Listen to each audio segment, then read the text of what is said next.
Estimados hermanos, ¿cómo se encuentran? Bienvenidos a este nuevo estudio del libro de Colosenses, en este espacio de estudio bíblico verso a verso de los días viernes. El día de hoy vamos a estudiar Colosenses capítulo 1, del versículo 15 al versículo 19.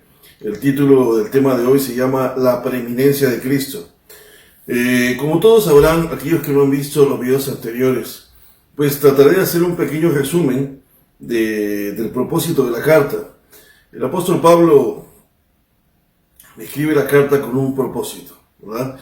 Y es poder contradecir las herejías o la herejía colosense. Esta herejía colosense era prácticamente la ideología de los gnósticos que había entrado en la iglesia para poder enseñar herejías que contradecían el evangelio o la verdad de Cristo. Los gnósticos enseñaban de que Cristo era una de las emanaciones de Dios. No era Dios, sino era una forma en la cual Dios se manifestaba, una de las tantas formas, uno de los diferentes espíritus buenos en las cuales Dios se manifestaba en el mundo. Decían de que era importante adorar a los ángeles, decían de que no era suficiente conocer el evangelio y que Cristo no era suficiente para poder alcanzar salvación, que era necesario tener un conocimiento especial, privilegiado, místico, superior para poder alcanzar salvación y vida eterna.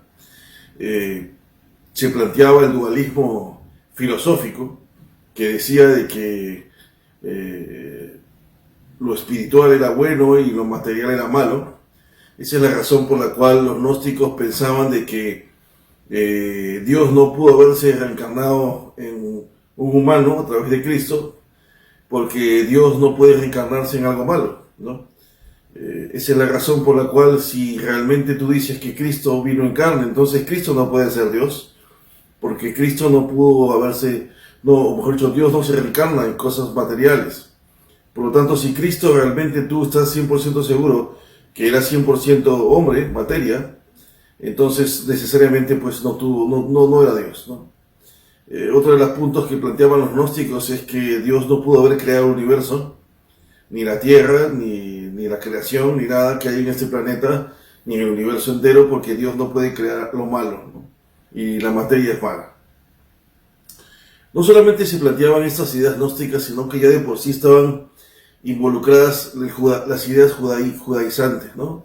Como el circuncidarse, como el guardar el Shabbat y guardar ciertos ritos del Antiguo Testamento, que todos sabemos que eran sombras de Cristo, ¿no? Que justo Pablo las va a mencionar en los capítulos siguientes, y va a mencionar acerca de que todas estas cosas eran más que sombra de lo que había de venir, Cristo. En medio de todo esto, Pablo escribe esta carta con este propósito, con el único propósito de poder contradecir las ideas colosenses, que lo único que estaban haciendo era tirar abajo la deidad de Cristo, ¿no?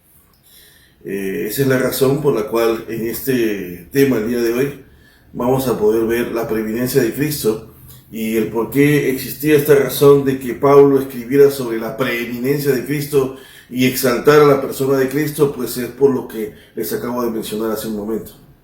Estas ideas gnósticas y judaizantes estaban minimizando de manera directa e indirecta a la persona de Cristo y minimizando la deidad de Cristo, prácticamente confesando y declarando que Jesucristo no era Dios. Entonces, empecemos por ahí, ¿verdad? Y bien, vamos entonces a entender algo importante, ¿no? Como un pequeño capítulo introductorio acerca de la deidad y la humanidad de Cristo, la cual obviamente son dos naturalezas que Cristo tenía, ¿no? No podemos decir que Cristo era hombre y Dios a la vez, porque pues era 100% hombre y también era 100% Dios, ¿no? Obviamente esto es algo que nuestro cerebro, nuestra mente no puede comprender, pero así fue, así lo declaran las Escrituras. Y bueno, yo quiero explicar un poquito, aquí escribí algunos versículos, de por qué la necesidad. Se supone que aún el hecho de que los gnósticos negaran de que Cristo haya venido en carne, ¿no? de por sí ya implicaba negar su deidad, ¿no? Pero la razón por la cual ellos pensaban de que Dios no podía, o Jesucristo no podía haber sido carne, porque Dios no puede denigrarse, ¿no?, a tal punto de convertirse en algo malo como la materia. Sin embargo, las Escrituras nos dicen que Jesucristo tenía que venir en carne, ¿no? Y es una de las razones por las cuales vamos a leer algunos versículos ahora, para poder comprender la razón por la cual Cristo tenía que ser 100% hombre también. Muy bien, entonces quisiera leer con ustedes Primera de Juan capítulo 4 versículo 3. El apóstol Juan dice lo siguiente, dice: y todo espíritu que no confiesa que Jesucristo ha venido en carne no es de Dios. Y este es el espíritu del anticristo, el cual vosotros habéis oído que viene y que ahora ya está en el mundo. Si vamos a adorar a Cristo, el inigualable Dios, ¿no?, debemos hacerlo en todas sus perfecciones. Una de las cosas que tenemos que entender es que Él era 100% Dios, 100% hombre. Y la Escritura en Primera de Juan dice que todo aquel que confiesa que no confiesa que Jesucristo ha venido en carne, no es de Dios. O sea, necesariamente Jesucristo tuvo que haber venido en carne. Y los gnósticos estaban confesando que Él no pudo haber venido en carne si realmente era Dios. Por lo tanto, pues, los gnósticos tampoco venían de parte de Dios. Ahora, Hebreos capítulo 2, versículo 14, nos muestra, del versículo 14 al versículo 17, nos muestra tres razones importantes por las cuales Jesucristo tuvo que haber venido en carne.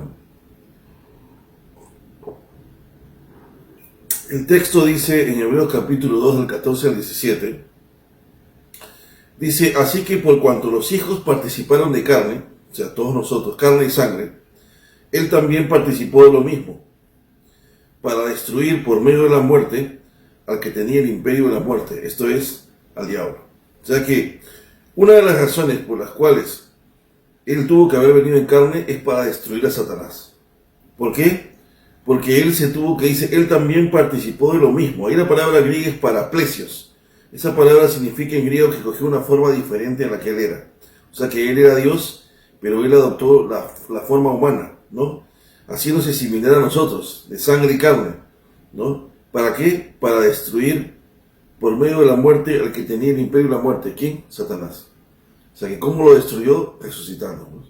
Porque Él murió, pero pudo vencer la muerte porque resucitó, ¿no?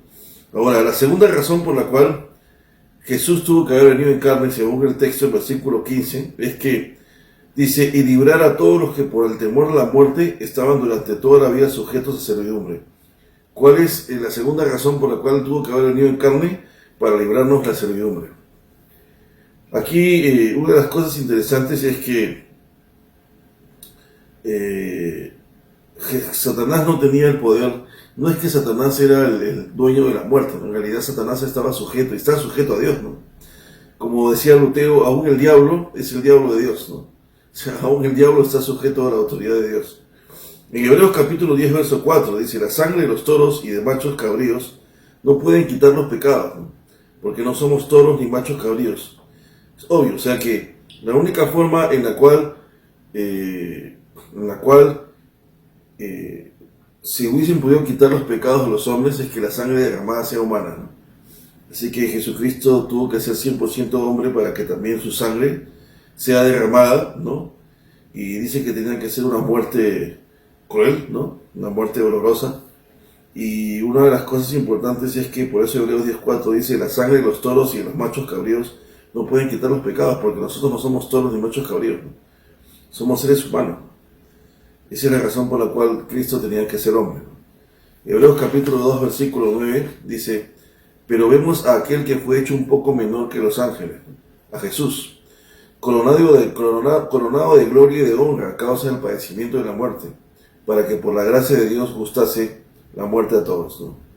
La tercera razón por la cual Cristo tuvo que haber venido en carne, según Hebreos capítulo 2, verso 17, dice: por lo cual debía ser en todo semejante a sus hermanos, para venir a ser misericordioso y fiel sumo sacerdote en lo que a Dios se refiere, para expiar los pecados del pueblo. ¿Cuál es la tercera razón por la cual Jesús tuvo que haber venido en carne? Ser semejante a nosotros. ¿Por qué? Para que pueda ser obediente a la ley como humano, ¿no? Entonces aquí hay una observación, ¿no?, interesante, es que vamos a acotar esto. Acá hay 3 razones por las cuales Jesús tuvo que haber venido en carne, ¿no? Según Hebreos capítulo 2, del versículo 14 al versículo 17. La primera razón es destruir a Satanás, la segunda razón librarnos de la servidumbre, y la tercera razón ser semejantes a nosotros para poder ser obedientes a la ley como humano. Hebreos capítulo 2 versículo 18 dice: pues en cuanto él mismo padeció, siendo tentado, es poderoso para socorrer a los que son tentados. Tuvo que experimentar la tentación para que también pueda comprendernos a nosotros cuando somos tentados. Entonces, obviamente, por cuanto el pecado entró por un hombre, tenía que entrar la salvación por un hombre, dice Romano.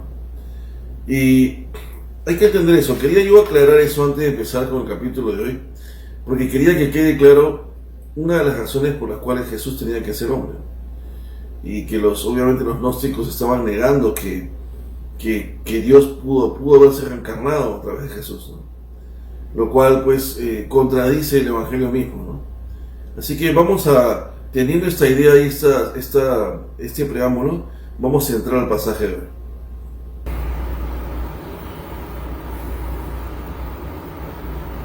El apóstol Pablo sabía que los colosenses estaban tratando de denigrar a Jesucristo, negar su deidad, ¿verdad?, negar su humanidad también, porque pues al negar su humanidad estaban negando su deidad, ya que ellos decían, vuelvo a repetirlo, ellos decían: Dios no puede crear las cosas malas, no puede crear la materia, así que Dios tuvo que haber utilizado algún espíritu, una emanación de él inferior, para que vinieran al mundo y crearan el universo, porque no se puede denigrar al grado de crear materia, porque la materia es pecado, está mal. Así que, por lo tanto, si Jesucristo vino en carne, lo cual parece ser cierto, porque estoy viendo que dicen que ha muerto en una cruz, por lo tanto tiene un cuerpo, que ha caminado en medio de las personas, por lo tanto, si estás diciéndome, hay una probabilidad altísima, según lo que me cuentas, de que Jesucristo vino en carne, entonces no puede haber sido Dios, porque Dios no pudo haber bajado a la tierra y denigrarse a tal manera de convertirse en carne.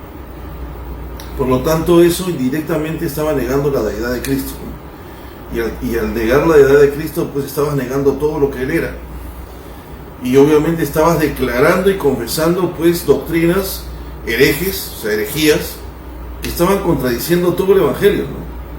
Estabas declarando que no necesitabas de Cristo para ser salvo, que Cristo no era suficiente, que necesitabas de un conocimiento especial y secreto, ¿no?, místico, para poder alcanzar salvación. Estabas declarando de que Cristo era una de las tantas emanaciones espirituales de Dios, espíritus buenos, ¿no? Estabas declarando de que Cristo no era humano, ¿no?, o que por lo tanto no pudo haber venido en carne. Si tú me dices que es Dios, no puede haber venido en carne. Aparte, la adoración a los ángeles, ¿no? Aparte el dualismo filosófico que ya acabamos de mencionar, ¿no?, que la carne era mala y el espíritu era bueno. Y pues aún así estaban declarando también que tenías que seguir circuncidándote, que tenías que seguir guardando el Shabbat, ¿no? Y todas estas cosas lo único que hacían pues prácticamente era minimizar lo que Cristo representa para la iglesia, para su iglesia, para los creyentes. Así que Pablo se encarga en este pasaje de poder exaltar a Cristo por encima de diferentes aspectos, ¿no?, por encima de Dios mismo, o sea, y demuestra que Él es Dios, por encima del universo y por encima de la iglesia. Demuestra su autoridad, trata de exaltar la persona de Cristo en estos tres esferas, por decir así, ¿no?, la iglesia, el universo y su relación con Dios. Y Pablo pues va a hablar acerca de la persona de Cristo, y empieza prácticamente este pasaje diciendo: Él, o sea Cristo, Él es la imagen, dice, del Dios invisible, el primogénito de toda creación.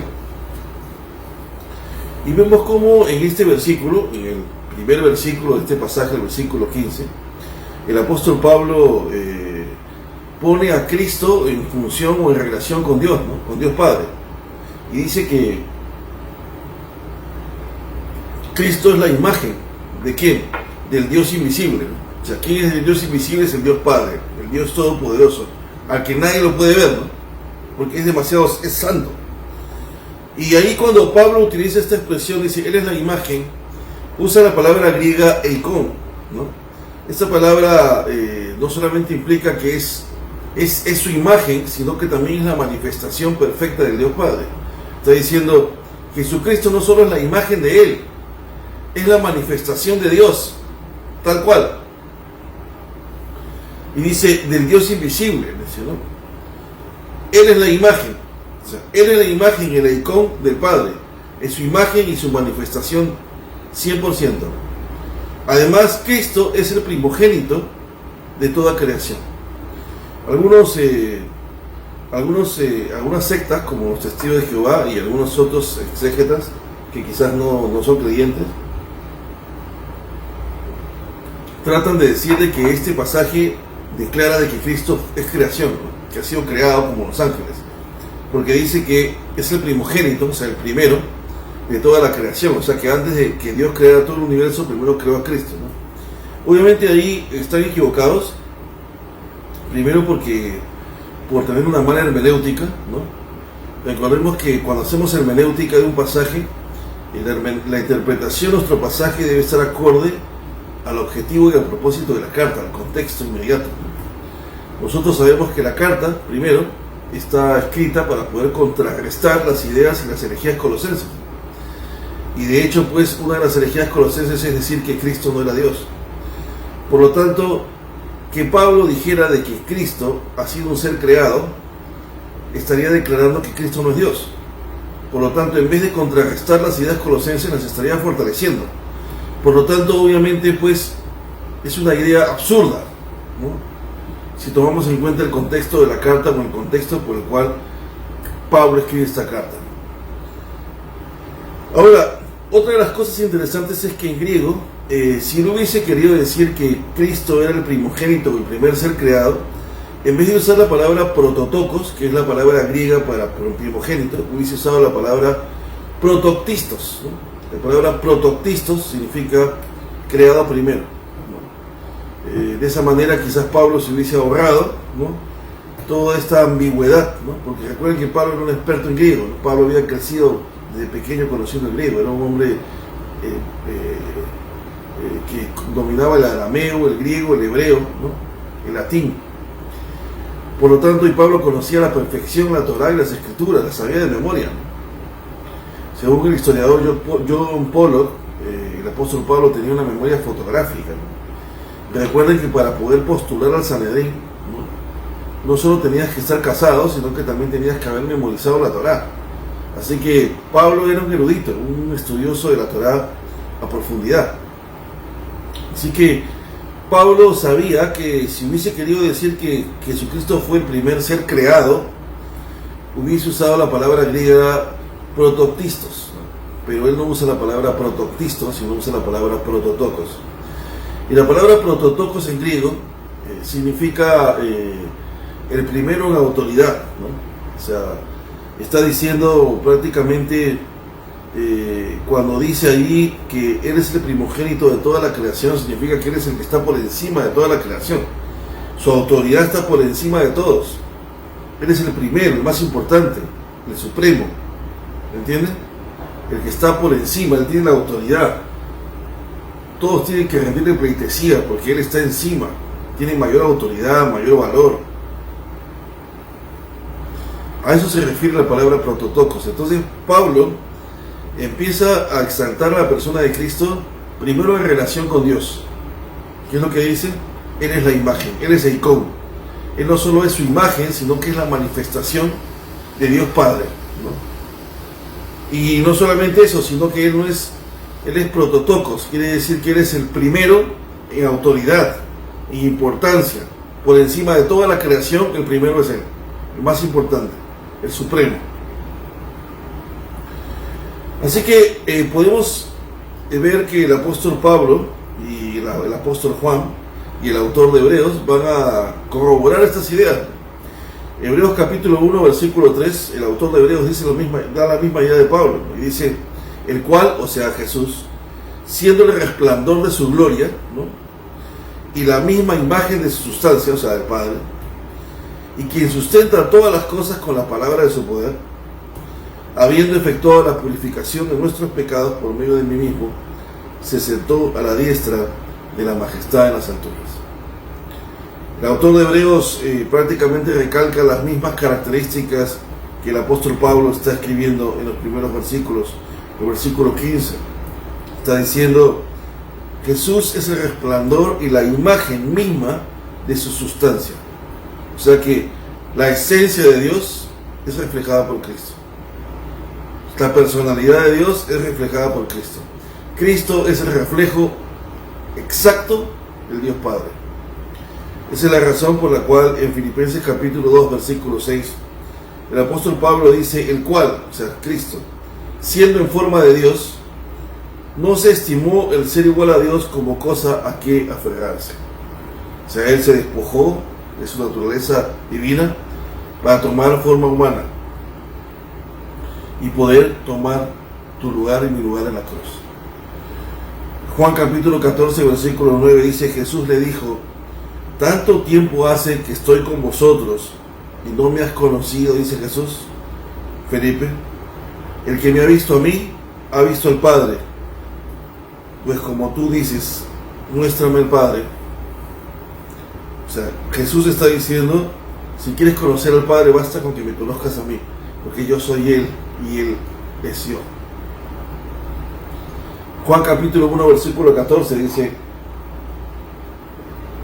y aquel verbo, o sea, Jesús, fue hecho carne y habitó entre nosotros, y vimos su gloria, gloria como del unigénito del Padre, lleno de gracia y de verdad. Estos versículos corroboran la idea del apóstol Pablo en el versículo 15 acerca de que Jesús es el eikón, es la imagen y la manifestación pura de la sustancia de Dios Padre. Además de que es prototokos, significa que es lo más importante por encima de todo lo creado. Él es lo más importante. Muy bien, ahora, después que el apóstol Pablo empieza a relacionar a Cristo con Dios Padre, para poder exaltarlo, o sea, prácticamente Pablo lo que ha hecho en el primer versículo 15 es demostrar que Jesucristo es Dios. O sea, lo ha elevado al nivel de deidad, de Dios, el único, ¿no? Y ahora él va a elevarlo otra vez como Dios, pero ya no en su relación con el Padre, sino en relación con el universo. Porque Pablo va a decir en el versículo 16: porque en Él, o sea, en Cristo, fueron creadas todas las cosas. O sea, está diciendo: nada de lo que ha sido creado en este universo hubiese sido creado si no hubiera sido por Él. O sea, Él es el creador. Dice: las que hay en los cielos y las que hay en la tierra, visibles e invisibles. ¿Qué significa visibles e invisibles? Es lo que en química se le llama materia no inercial, ¿no? En química se estudia materia inercial y materia no inercial. La materia inercial es la que puede ser tangible en nuestros sentidos, ¿no? El vidrio, ¿no? Qué sé yo, la madera, ¿no? Pero la materia no inercial es la que existe, la que pesa, la que tiene efectos sobre el ambiente, pero no se ve, como el aire, como el sonido, como las ondas electromagnéticas, como la luz. Es materia no inercial. Entonces, prácticamente, el apóstol Pablo está diciendo que en Él han sido creadas todas las cosas, las que hay en los cielos. Todo, absolutamente lo que hay en los cielos, ha sido creado por Jesús. La tierra, dice, invisibles e invisibles, o sea, materia inercial y materia no inercial. Entonces, los átomos, los quarks, ¿no? Los protones, los neutrones, ¿no? Todos estos elementos atómicos y subatómicos han sido creados por Él, ¿no? Y luego dice: sean tronos, sean dominios, sean principados, o sea, jerarquías de ángeles. O sea que Jesús, de hecho Pablo, está poniendo a Cristo en el lugar donde debe estar, ¿no? Los gnósticos que decían de que tenían que adorar a los ángeles, hay que adorarlos, ¿no? Pero Pablo está poniendo a Cristo y está diciendo: ¿por qué vas a adorar a los ángeles? Si más bien los ángeles son quienes adoran a Cristo. Más bien deberías adorar a quien los ángeles adoran, o sea, a Cristo. ¿Por qué? Porque Cristo fue quien creó a los ángeles a los cuales ustedes adoran. Por eso dice: Él ha creado tronos, dominios, principados, la jerarquía de ángeles, sean potestades, todo fue creado por medio de Él. O sea, todo lo que existe lo creó Él. ¿Y para qué lo creó Él? Para Él, para su gloria. Por eso dice, todo lo fue creado por medio de Él y para Él. O sea, para darle gloria a Cristo. Dice, y Él, o sea, Cristo, es antes de todas las cosas. Y todas las cosas en Él subsisten. ¿No? Ahora, hay algo interesante aquí, hermanos. Primero que en este pasaje, el apóstol Pablo, al hablar de hablar de la preeminencia de Cristo con respecto al universo, él va a mostrarnos tres razones importantes por las cuales Cristo debe ser alabado y debe ser reconocido como Dios, ¿no? Y tener preeminencia. Lo primero es que Él es el creador, Él ha creado todo. Nada de lo que existe en el universo ha sido creado sin Él. Segundo, ¿no? La preexistencia de Jesús. Jesús existió desde siempre. Por eso el versículo 17 dice, y Él es antes de todas las cosas. O sea, Cristo no empezó a existir con María. Cristo existía desde siempre. Por eso que la Biblia habla de la preexistencia de Jesús. Jesús existió desde siempre, porque Él es Dios. Por lo tanto, esa es la segunda razón por la cual debemos adorarle y amarle. La tercera razón es que en Él todas las cosas subsisten, ¿no? Hay la palabra subsiste, la palabra griega subistemi, lo cual significa mantenerse juntos, en línea, todos juntos como un sistema, adheridos. Quiere decir de que cuando a veces nosotros miramos al cielo y decimos, ¿por qué los planetas no se caen? ¿Por qué el sol no se cae? ¿Por qué la luna no se cae? ¿Por qué no me voy abajo con la tierra y no me caigo?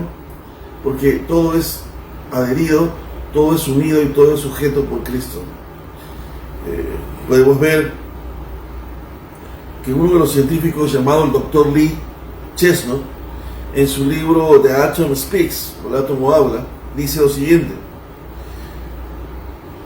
imagine la dificultad que enfrenta el físico nuclear cuando al fin contempla en absoluta estupefacción el patrón trazado del núcleo de oxígeno. Pues allí hay 8 protones de carga positiva unidos estrechamente en los límites de su disminuido núcleo. Junto con ellos hay 8 neutrones, un total de 16 partículas y 8 con carga positiva, 8 sin carga. Los primeros físicos descubrieron que las cargas de electricidad similares y los polos magnéticos similares se repelen y que las cargas o polos opuestos se atraen. Toda la historia del fenómeno y del equipamiento eléctrico se ha construido sobre estos principios conocidos como la ley de Coulomb, de la fuerza electrostática sobre la ley del magnetismo. ¿Qué sucedió? ¿Qué mantiene unido al núcleo del átomo? ¿Por qué el átomo no se desintegra? Y aún más, ¿por qué todos los átomos no se desintegran? En la segunda y tercera década del siglo XX, se utilizaron poderosos colisionadores de átomos para lanzar protones contra el núcleo de los átomos, descubriendo así la increíble poderosa fuerza que mantiene unidos los protones en el núcleo, y que denominaron como la fuerza fuerte nuclear, pero sin poder dar razón a su existencia. El físico George Gamow, uno de los impulsores de la teoría del Big Bang, escribió: el hecho de vivir en un mundo donde casi todos los objetos pueden ser explosivos nucleares, sin volar en pedazos, se debe a la extrema dificultad de lograr dar inicio a una reacción nuclear. Otro físico llamado Darrow, de los laboratorios Bell, añade: ¿usted entiende lo que esto significa? Significa que no existe razón alguna que justifique la existencia del núcleo. En efecto, no podría haber sido creado, y si lo fue, hubiera explotado de inmediato. Con todo, ahí subsisten. Algún impedimento inexorable los mantiene unidos. La naturaleza de este impedimento es un misterio, uno que la naturaleza se ha reservado para sí. Curioso, ¿verdad? Los científicos se han dado cuenta que ya lo que mantiene unido el átomo, esta fuerza que la mantiene unida, es un misterio. No saben qué es. No saben qué es lo que mantiene unido el núcleo. Bueno, acabamos de leer que todas las cosas son adheridas y subsisten por medio de Cristo. Cristo es esa fuerza o Cristo es Dios, pero es como la fuerza que el universo necesita para estar estable y en armonía. Luego que Pablo habla sobre esto y habla sobre la preexistencia de Cristo, pues recordando Juan capítulo 1 versículo 1, que dice: en el principio era el verbo y el verbo era Dios y el verbo estaba con Dios cara a cara. Dice el texto en griego que estaba cara a cara Jesús con el Padre. Y nos habla acerca de que Él es el creador porque Él ha creado todo el universo. Luego Pablo termina diciendo lo que Jesucristo es en relación a la iglesia, ¿no? Y Él dice: y Él es la cabeza del cuerpo, que es la iglesia, el que es el principio, dice, el primogénito entre los muertos, dice, para que en Él todo tenga la preeminencia. Esto es interesante, ¿no? ¿Por qué es interesante? Porque Pablo está diciendo que Cristo es la cabeza, ¿no? Y cuando habla de la cabeza, hermanos, no está hablando de solamente porque es la autoridad, sino que está mencionándolo como un organismo vivo, ¿no? Es la cabeza de un cuerpo que está unido por sangre, ¿no? Y prácticamente, si la cabeza no funciona nada, ¿no? Es la razón por la cual es importante entender, ¿no? Que, bueno, entender ahí, hermanos, que Él no solamente es la cabeza por ser la autoridad, sino que es la cabeza porque le da vida al cuerpo, ¿no? Nuestra vida espiritual depende de Cristo. Él es quien nos da la vida. Él es que hace que cada miembro de la iglesia sea inseparable. Bueno, y tenemos que tener en cuenta esto, ¿no? Luego dice: y Él es la cabeza del cuerpo, que es la iglesia, el que es el principio, ¿no? Y la palabra principio, la palabra griega arche, no solamente está indicando un principio porque es un sentido de origen, sino también de primacía, ¿no? La iglesia se origina en Jesús, o sea, sin Jesús no hubiese iglesia, ¿no? Porque es la cabeza de su iglesia. Y la Biblia dice en Efesios capítulo 1 versículo 4 que Él, o sea Dios, nos escogió antes de la fundación del mundo. Esa es la razón por la cual aún nosotros sabemos que hemos sido escogidos desde antes de la fundación del mundo, ¿no? Ahora, cuando el texto dice, y ahí termino, ¿no? Por cuanto agradó al Padre en que en Él, o sea, en Cristo, habitase toda plenitud, ¿no? Algunos no entendemos lo que esto significa, pero ahí la palabra griega es la palabra pleroma, ¿no? La palabra pleroma es un término gnóstico, ¿no? No es un término bíblico, es un término del gnosticismo, que significa o se utilizaba para referirse a los poderes y atributos divinos, ¿no?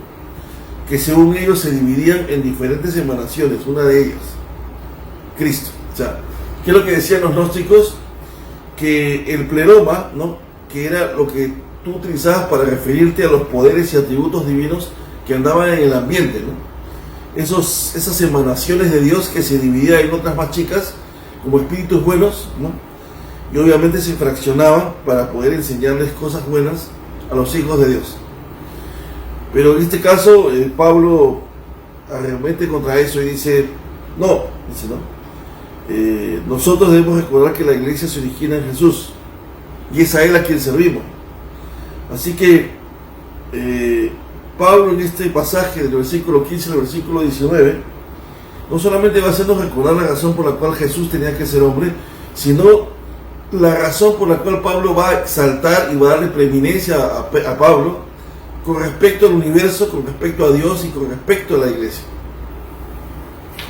Tenemos que entender estos puntos, hermanos, es importante, porque si entendemos estos puntos vamos a, en base al contexto, entender por qué el apóstol Pablo está dando estos textos, ¿no? Y es porque en versículos anteriores tenemos que leer las ideas colosenses, o mejor dicho, las ideas herejes de los gnósticos.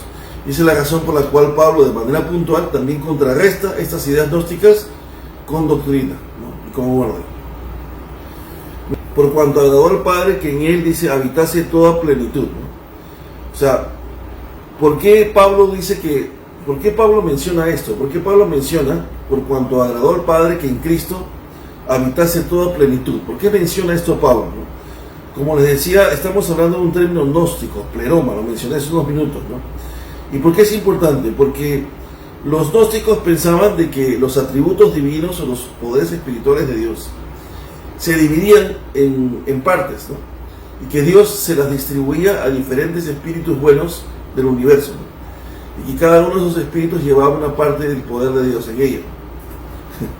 Pero Pablo mata todas estas ideas diciéndoles, ¿no? Me opongo a esta enseñanza, ¿no? Y a declarar que toda plenitud de la deidad está fraccionada en esos espíritus de los cuales ustedes hablan, ¿no? Así que yo les voy a decir que esa plenitud, ese pleroma, a lo cual ustedes lo utilizan para hablar los poderes y atributos de Dios, eso no está dividido ni fraccionado en espíritus. Eso está de forma total en una sola persona, Cristo. Y Pablo los mata, ¿no? Les dice, ¿saben qué? Lo que ustedes dicen, que el poder de Dios está distribuido en diferentes emanaciones buenas de Dios, espíritus, hay alguien que los tiene todos juntos, Cristo. Por eso dice, por cuanto agradó al Padre, que en Él, o sea, en Cristo, habitase toda plenitud, o sea, todo pleroma. Esa palabra griega era una palabra gnóstica, que solamente era usada para hablar de ese poder de Dios y los atributos de Dios, que se fraccionaban para ser divididos en diferentes espíritus buenos, ¿no? Pero Pablo está diciendo, Jesús tiene todo eso en Él. Dios no lo ha fraccionado, se lo ha dado a Él completo. Así que por lo tanto, aún Cristo está por encima de todas esas emanaciones de las cuales ustedes hablan, ¿no? Porque Él es todo, ¿no? Entonces, ¿qué hace Pablo en este pasaje? Exalta a Cristo. Por eso se llama la preeminencia de Cristo, ¿no? Recuerden, Él declara que Cristo es prototokos, primogénito de toda la creación, no porque sea el primer creado, sino porque ese término prototokos en griego habla de posición, de autoridad, de importancia. Si no hubiera usado la palabra protoctistos, ¿no? Que significa creado primero, pero no usó eso, ¿no? Y aparte, según una buena hermenéutica, el objetivo de la carta era contradecir a los colosenses, a los gnósticos, a los herejes, no ayudarles a declarar que Cristo no era Dios. Así que por ese lado debemos entender que el apóstol Pablo va a declarar entonces que Jesucristo tiene una importancia en relación a Dios porque es igual a Él, es es la imagen y los atributos, la esencia de Dios misma, ¿no? Va a declarar que Jesucristo es Dios porque Él ha sido el creador del universo, ¿no? Él es el creador del universo, Él ha preexistido en el tiempo, ¿no? Y además en Él subsisten todas las cosas, ¿no? Porque todas las cosas en Él están unidas. Él es el que produce armonía en el universo. Sin Él todo se caería, ¿no? Y luego, lo más importante es que Jesucristo en relación a la iglesia, porque Jesucristo es la cabeza, ¿no? No solamente porque es la autoridad, sino porque es aquel que le da vida al cuerpo. Y también lo más importante es que Él es el principio, ¿no? ¿Por qué es el principio? Porque Él es el que originó la iglesia, ¿no? Por eso dice en Efesios que Él nos escogió desde antes de la fundación del mundo. O sea, Jesucristo creó la iglesia desde antes de la fundación del mundo, porque Él nos había escogido desde antes. ¿Quién es la causa por la cual la iglesia existe? Cristo. Por eso Él es el principio, ¿no? Él es el primogénito de toda creación, el primogénito entre los muertos, ¿no? El día que tengamos que resucitar en gloria, el más importante de todos los resucitados será Cristo. El más importante, porque es Dios. Entonces Pablo va a exaltar la persona de Cristo en este pasaje para contrarrestar las ideas de los gnósticos. Bien, hermanos, vamos a orar para poder terminar este tiempo y orar al Señor para que nos guíe a poder tener este pensamiento y estas ideas en nuestras mentes. Y cuando volvamos a leer el libro de Colosenses y leamos estos versículos, entendamos la razón por la cual Pablo dice todo esto, ¿no? Y no inventemos, no hagamos exégesis, o sea, inventemos cosas que el pasaje no dice, o tratemos de adivinar por qué Pablo está diciendo todas estas cosas. Tenemos que interpretar el pasaje en base al contexto. Ya, si lo hacemos en base al contexto, entendemos por qué Pablo está diciendo cada una de esas palabras. Vamos a orar. Padre nuestro que estás en los cielos, te damos gracias, gloria y honra por todo lo que haces, por tu palabra, por la doctrina, Señor, por las enseñanzas que tú nos das en tu palabra, tan hermosa y tan bella y tan profunda. En el nombre de Jesús oramos, descansamos en ti, sabiendo que seguimos aprendiendo de ti cada día. Te pido por la vida de mis hermanos, en el nombre de Jesús, guárdalos, Señor, y prospéralos en todo. Te lo pido en el nombre de Cristo. Amén.